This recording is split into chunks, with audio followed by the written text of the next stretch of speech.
দেখছেন সংবাদ প্রতিদিন .in জ্যাক অলিভার স্টুডিও। আপনাদের সঙ্গে রয়েছি আমি অহনা। প্রথম দফায় প্রার্থী তালিকা প্রকাশ করে বড় চমক দিল আইএসএফ।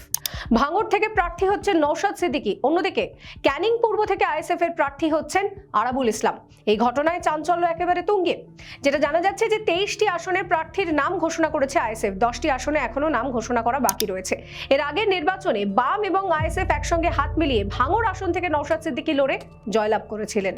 ক্যানিং পূর্ব বিধানসভা কেন্দ্র থেকে প্রতিদ্বন্দ্বিতা করবেন আরাবুল ইসলাম সাহেব, ভাঙড় বিধানসভা কেন্দ্র থেকে প্রতিদ্বন্দ্বিতা করবে মোহাম্মদ নওশাদ সিদ্দিকী।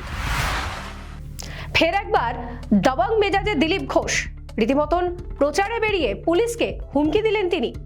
তার এই বাছা বাছা শব্দে পরিষ্কার বোঝা যাচ্ছে যে তিনি আবারও খড়গপুর জেতার জন্য মরিয়া হয়ে রয়েছেন। তিনি পরিষ্কার আইসিকে কটাক্ষ করে বলছেন, গুলির আওয়াজে প্যান্ট ভিজে যাবে। बीएमसी के साथ काम करो, नहीं तो 4 तारीख के बाद गोली मार देंगे। साला तेरा बाप का गोली है, गोली दिखा है, आवाज से पेन गिरा हो जाएगा तेरा। দেওয়াল লেখাকে কেন্দ্র করে চাঞ্চল্য ছড়ালো গয়েশপুরে।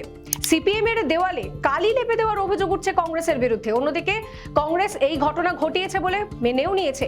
এই ঘটনায় রাজনীতির পারদ বাড়ছে। প্রচারের মাঝে স্থানীয় শিব মন্দিরে গিয়ে পুজো দিলেন নির্মল মাঝি। তিনি যেন একাই প্রচারকে জমিয়ে রেখেছেন। সাধারণ মানুষেরই অংশ তিনি, সেটাই প্রমাণ করতে মরিয়া নির্মল মাঝি।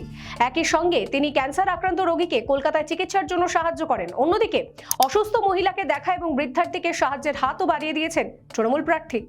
আমি এলাকাটা সাজাবো এবং এখানে একটা সুপার স্পেশালিটি হাসপাতাল দিদির আশীর্বাদ নিয়ে দিদির হাত ধরে করব।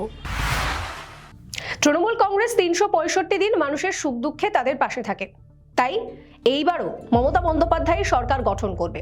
অন্যদিকে বীরভূমের 11টি আসনের মধ্যে তৃণমূল কংগ্রেসই জয়লাভ করবে। বিশেষত দুবরাজপুরেও যে আসন দুর্বল ছিল সেই আসনেও তৃণমূল কংগ্রেস জয়লাভ করবে। একান্ত সাক্ষাৎকারে এই মন্তব্যই করেছেন কাজল শেখ। মমতা বন্দ্যোপাধ্যায় সারা বাংলার মায়েদের, বোনেদের, ভাইদের, দাদাদের, কাকাদের মুখে হাসি ফুটিয়েছে।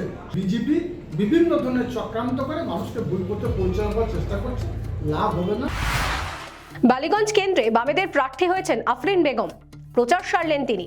একই সঙ্গে তিনি বলছেন তার বিরুদ্ধে যারা দাঁড়িয়েছেন তাদের রাজনীতিগত স্বার্থ সাধারণ মানুষের পরিপন্থী। তাই আবারও বামেদের ওপরেই ভরসা রাখছে সাধারণ মানুষ। বামেরা ক্ষমতায় এলে লক্ষ্যের ভান্ডারের পরিমাণ বাড়বে বলে জানিয়েছেন বাম প্রার্থী।